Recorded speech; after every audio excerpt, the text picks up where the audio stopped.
അങ്ങനെ തമിഴ്നാട്ടില് വിജയുടെ നേതൃത്വത്തിലുള്ള TVK അധികാരത്തിലേക്ക് വരാനായിട്ട് ഇനി കുറച്ച് ദിവസങ്ങളോ മണിക്കൂറുകളോ ഒക്കെ മാത്രം ബാക്കി നിൽക്കുകയാണ്. അപ്പോൾ ഈ ഒരു അവസരത്തിൽ എന്താണ് തലപതി വിജയ് അദ്ദേഹത്തിന്റെ വിജയത്തിന് പിന്നില് അദ്ദേഹം എന്തൊക്കെ കാര്യങ്ങളാണ് ചെയ്തിട്ടുള്ളത്, എന്തൊക്കെയാണ് അദ്ദേഹം ശ്രദ്ധിച്ച കാര്യങ്ങൾ, എന്തൊക്കെയാണ് അദ്ദേഹത്തിന് നേരിടേണ്ടി വന്നിട്ടുള്ള അഡ്വാൻറ്റേജസ് ആൻഡ് ഡിസഡ്വാൻറ്റേജസ്, ഇങ്ങനത്തെ കാര്യങ്ങളൊക്കെയാണ് നമ്മൾ ഇന്നത്തെ വീഡിയോയിൽ നമ്മൾ നോക്കാൻ വേണ്ടി പോകുന്നത്. ഞാൻ അലൻ MTPL. നമുക്ക് നേരെ വീഡിയോയിലേക്ക് പോകാം. ഇപ്പോൾ നമ്മൾ ആദ്യ കാലത്തേക്ക് രാഷ്ട്രീയക്കാരെയൊക്കെ നമ്മൾ നോക്കുകയാണെങ്കിൽ, ഇപ്പോൾ നമ്മൾ കേരളത്തിലാണെങ്കിലും തമിഴ്നാട്ടിലാണെങ്കിലും തമിഴ്നാട്ടിൽ കുറച്ച് വ്യത്യാസമുണ്ട്, എന്നാലും നമ്മൾ കേരളത്തിലെ ഫസ്റ്റ് ഓഫ് ഓൾ നമ്മൾ കേരളത്തിൽ എടുക്കുകയാണെങ്കിൽ നമുക്ക് അറിയപ്പെടുന്ന നല്ല പാരമ്പര്യമുള്ള നല്ല രാഷ്ട്രീയ നേതാക്കളൊക്കെ നല്ലതായിട്ട് അവർ വിദ്യാഭ്യാസം അവരുടെ ആ ഒരു പഠിക്കുന്ന കാലത്ത് തന്നെ അവരിതുപോലുള്ള സ്റ്റുഡൻസ് യൂണിയനുകളിലൊക്കെ ചേർന്ന് പിന്നെ കോളേജിലേക്കൊക്കെ എത്തി, അതായത് ഈ പാർട്ടികളുടെ യൂത്ത് വിങ്ങിൽ, കോളേജുകളിലൊക്കെയുള്ള യൂത്ത് വിങ്ങിലൊക്കെ ചേർന്ന് അങ്ങനെ പിന്നീട് അവർ മെയിൻ ഒരു പാർട്ടിയിലേക്കൊക്കെ എത്തി, പിന്നെ ഒരു മത്സരത്തിന് നിന്ന് ജയിച്ച് ജനപ്രീതി നേടി ഒരുപാട് സ്റ്റേജസ് കഴിഞ്ഞാണ് ഇവരെ അറിയപ്പെടുന്നത്.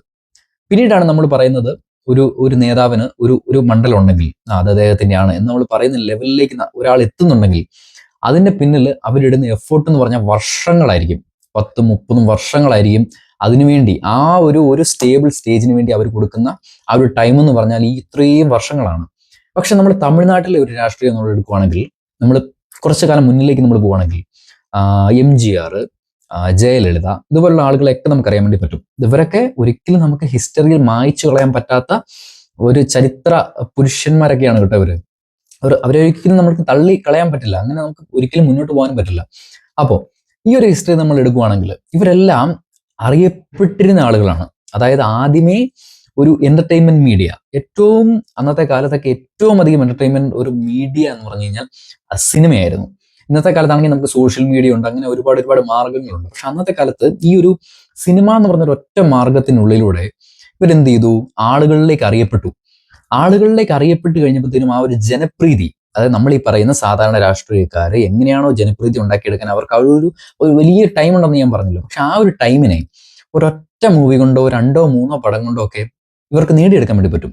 അതായത് ഇവർ ജനങ്ങളിലേക്ക് നേരെ ഇറങ്ങിച്ചെല്ലുന്ന, അവരുടെ മുമ്പിൽ ചിരിക്കുന്ന, അവർക്ക് വേണ്ടി ഡാൻസ് ചെയ്യുന്ന, അങ്ങനെ ഒരു ഹീറോസ് ആണ് നമ്മൾ ഈ കാണുന്ന ആളുകളെല്ലാം. അപ്പൊ അവർക്ക് ജനങ്ങളിലേക്ക് ഈസി ആയിട്ട് എത്തിപ്പെടാൻ വേണ്ടി പറ്റും. അപ്പൊ അവർക്ക് അവരുടെ ആശയങ്ങൾ, അവർ ഒരുപാട് പേരെ സ്വാധീനിക്കുന്നുണ്ട്. അപ്പൊ അവർക്ക് അവരുടെ ആശയങ്ങൾ പറഞ്ഞു കഴിഞ്ഞാൽ അത് ഏറ്റെടുക്കാനായിട്ട് ഒരുപാട് ആളുകൾ അവർക്ക് മുന്നിലുണ്ടാവും. ഒരു സാധാരണ നമ്മളെയൊക്കെ കേരളത്തിൽ കാണുന്ന ഒരു രാഷ്ട്രീയക്കാരൻ വളർന്നു വന്ന് അദ്ദേഹം ഒന്ന് അറിയപ്പെട്ട് എന്നൊക്കെ വരുന്നതിന് ഇത്രയും ഒരു സമയത്തെ ഇവർക്ക് കുറച്ചൊരു ഈ ഒരു എന്റർടൈൻമെന്റ് മീഡിയ വെച്ചിട്ട് വളരെ ചെറിയൊരു സമയമായിട്ട് ചുരുക്കാൻ വേണ്ടി പറ്റും.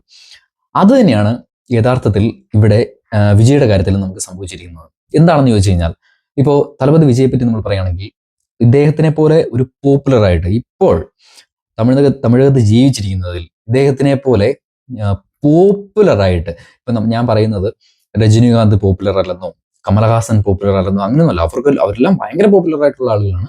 പക്ഷെ വിജയ് പോലെ ഇത്രയും ഒരു ഹരമുള്ളൊരു ഫാൻ ബേസ് ഉണ്ടാക്കിയെടുക്കാൻ വേണ്ടിയിട്ട് അത് വിജയ്ക്ക് മാത്രം പറ്റിയിട്ടുള്ളൂ. അതൊരു സത്യമായിട്ടുള്ള കാര്യമാണ്. അപ്പോൾ ഈ ഒരു ഫാൻ ബേസ് ഓട്ടോമാറ്റിക്കലി ജനപ്രീതി എന്ന് പറയുന്ന സാധനം ഉണ്ടല്ലോ, എല്ലാവർക്കും ഈ വിജയ് എന്ന് പറയുന്ന ഒരാള്, ദളപതി വിജയ് എല്ലാവർക്കും തന്നെ അറിയാം. അപ്പൊ എന്ത് ചെയ്യാൻ പറ്റും, ഇദ്ദേഹം ഒരു രാഷ്ട്രീയ പാർട്ടി തുടങ്ങുന്നു, അദ്ദേഹം രാഷ്ട്രീയത്തിലേക്ക് വരുന്നു എന്നൊക്കെ പറയുമ്പോൾ തന്നെ അത് പെട്ടെന്ന് ഒരു ന്യൂസ് വാല്യൂ ആണ്. ഒരു സാധാരണ ഒരാളെ സംബന്ധിച്ച്, അറിയപ്പെടാത്ത ഒരാളെ സംബന്ധിച്ച് അദ്ദേഹം രാഷ്ട്രീയത്തിലേക്ക് വരിക എന്നൊക്കെ പറഞ്ഞാൽ അതൊരു ന്യൂസ് വാല്യൂ ഇല്ലാത്തൊരു വാർത്തയായിട്ട് ചുരുങ്ങി പോകത്തേ ഉള്ളൂ. ഇനി ഇൻകേസ് ജയിച്ചു കയറിയാൽ മാത്രമായിരിക്കും പിന്നീട് നമ്മൾ വാർത്തയിലേക്കൊക്കെ എത്തുന്നത്. പക്ഷേ ഇതുപോലെയുള്ള ഫേമസ് ആയിട്ടുള്ള സെലിബ്രിറ്റീസിനെ സംബന്ധിച്ചിടത്തോളം അവർക്ക് ഈസി ആയിട്ട് ആ ഒരു പബ്ലിസിറ്റി കിട്ടും, ഇങ്ങനെ ഇലക്ഷന് നിൽക്കുന്നുണ്ട് എന്നൊക്കെ പറഞ്ഞിട്ട്. ഇനിയിപ്പോ അദ്ദേഹം ഏറ്റവും അധികം ഇതിനകത്ത് ചെയ്ത ഒരു ടെക്നിക്ക് എന്താണെന്നറിയോ, അതായത് ഈ ഒരു ഫാൻ ബേസുമായിട്ട് ഒരു ഇമോഷണൽ കണക്ഷൻ ഇദ്ദേഹത്തിന്റെ സിനിമകളിലൂടെ ഇദ്ദേഹത്തിന് ഉണ്ടാക്കിയെടുക്കാൻ വേണ്ടി സാധിച്ചിട്ടുണ്ട്. അതായത് അവരെ രക്ഷിക്കാൻ വേണ്ടി, അവരുടെ ഒരു കഷ്ടതകളിൽ അവർക്ക് വേണ്ടി ഓടിയെത്തുന്ന ഒരു ചേട്ടനായിട്ട്, അനിയനായിട്ട്, മകനായിട്ടൊക്കെ ദളപതി വിജയെ കാണാൻ വേണ്ടിയിട്ട് തമിഴ്നാട്ടിലെ ആളുകൾക്ക് പറ്റിയിട്ടുണ്ട്. അത് എന്തുകൊണ്ട് പറ്റിയെന്ന് ചോദിച്ചു കഴിഞ്ഞാൽ, അദ്ദേഹത്തിന്റെ റീസെന്റ് ആയിട്ടുള്ള നമ്മൾ മൂവീസ് ഒക്കെ എടുത്തു കഴിഞ്ഞാൽ തന്നെ നമുക്ക് മനസ്സിലാവും, എല്ലാം അങ്ങനത്തെ ഒരു ക്യാരക്ടേഴ്സ് ആണ് അദ്ദേഹം ചെയ്തുകൊണ്ടിരുന്നത്. അപ്പൊ അങ്ങനെ ഇമോഷണലി ആളുകളുമായിട്ട് ഭയങ്കരമായിട്ട് കണക്ട് ആവുകയും അദ്ദേഹത്തിന് വേണ്ടി എന്തും ചെയ്യാൻ റെഡിയായി നിൽക്കുന്ന ഒരു ജനതയെ വാർത്തെടുക്കാൻ വേണ്ടി ദളപതി വിജയ്ക്ക് ഉറപ്പായിട്ടും പറ്റും. ഇത് സത്യമായിട്ടുള്ള കാര്യമാണ് കേട്ടോ. ഇത് ആരൊക്കെ എന്തൊക്കെ പറഞ്ഞാലും ഇത് ഭയങ്കര സത്യമായിട്ടുള്ള കാര്യമാണ്. ഇപ്പോൾ തമിഴ്നാട്ടിൽ ഇപ്പോഴത്തെ അദ്ദേഹത്തിന്റെ എത്ര സീറ്റ് കിട്ടിയെന്ന് ചെക്ക് ചെയ്താൽ തന്നെ നമുക്കത് മനസ്സിലാവും ഞാൻ ഈ പറഞ്ഞ സത്യമാണോ അല്ലയോ എന്ന്. അപ്പോൾ ഇങ്ങനെ വരുന്ന ഒരു സാഹചര്യത്തിൽ സംബന്ധിച്ച് അദ്ദേഹത്തിന് രാഷ്ട്രീയത്തിലേക്കുള്ള എൻട്രി എളുപ്പമാണ്. അങ്ങനെയാണ് അദ്ദേഹം പെട്ടെന്ന് തന്നെ രാഷ്ട്രീയത്തിലേക്ക് എത്തിച്ചേർന്നു. പക്ഷെ ഞാനിപ്പോഴും വണ്ടർ ആവുന്ന ഒരു കാര്യം എന്താണെന്ന് വെച്ച് കഴിഞ്ഞാൽ, ഇദ്ദേഹം നിന്ന മണ്ഡലങ്ങളിൽ അദ്ദേഹം ജയിച്ചു എന്ന് പറഞ്ഞു കഴിഞ്ഞാൽ ഓക്കെ, അദ്ദേഹം നിന്ന മണ്ഡലങ്ങളിൽ പ്രചാരണം നടത്തി ജയിച്ചു. പക്ഷെ അദ്ദേഹത്തിന്റെ പാർട്ടിയിൽ ഒരുപാട് അറിയപ്പെടാത്ത ഒരുപാട് ആളുകളുണ്ട്.